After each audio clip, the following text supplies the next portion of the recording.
Hey there, this is Jeff Lane with the Mount Washington Avalanche Center. I'm up in the narrow part of the chute with my partner Heelenhofer, our newest snow ranger on the team. And we're checking out snow conditions today. It's a beautiful day, sunny, no wind, pretty warm, quite a difference from yesterday.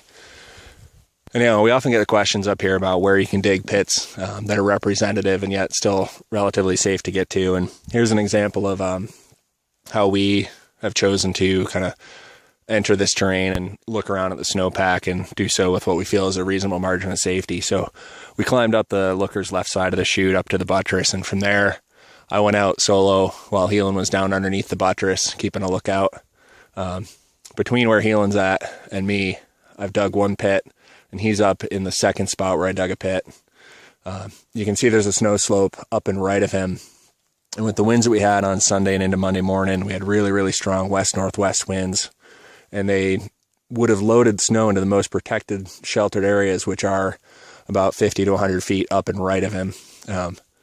But to get there, we want to make sure that the snow that we're about to travel on is safe enough to get there. So I just went up the left-hand side where there's a lot less snow that I was worried about. You can see the scouring up at the top at the horizon there. There's a little bit just less snow that's going to come down on top of you when you're hiking up that left side. And I dug a pit just above the narrows, and I surprisingly found softer snow at the surface than I expected. It was about 4-finger hardness, maybe a little bit harder.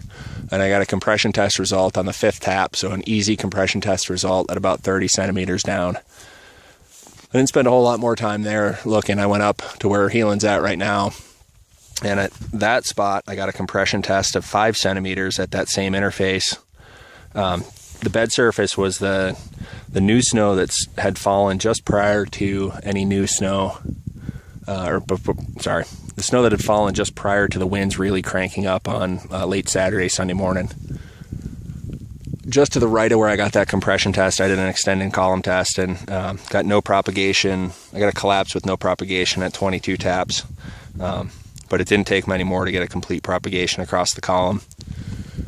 So with that in mind, what I've seen of the layering there, I had thought I might be able to start calling this low starting tomorrow, but I don't think I'm quite there yet. And I didn't quite have the comfort in going out into an area that I suspected had greater instabilities, which is where you'd be looking up to the right of where Heelen is. So we're probably going to backtrack from this point, having decided that the slope doesn't have good enough stability for us to travel all over it safely without taking on a little bit more risk than we really care to today. Such a nice day. We want to make sure that we can walk out of here at the end of the day. That's always the final goal. So thanks a lot for listening. Yeah, if you're digging pits up here, it's with the variability we get, particularly strong winds, it's really hard to find appropriate areas to dig and actually give you answers to what's going on in the snowpack. So always be making assessments as you walk around. Never let a little bit of information go past. Collect it all and analyze it and use it to help you make your decisions as you're moving around. Thanks. Have a great day.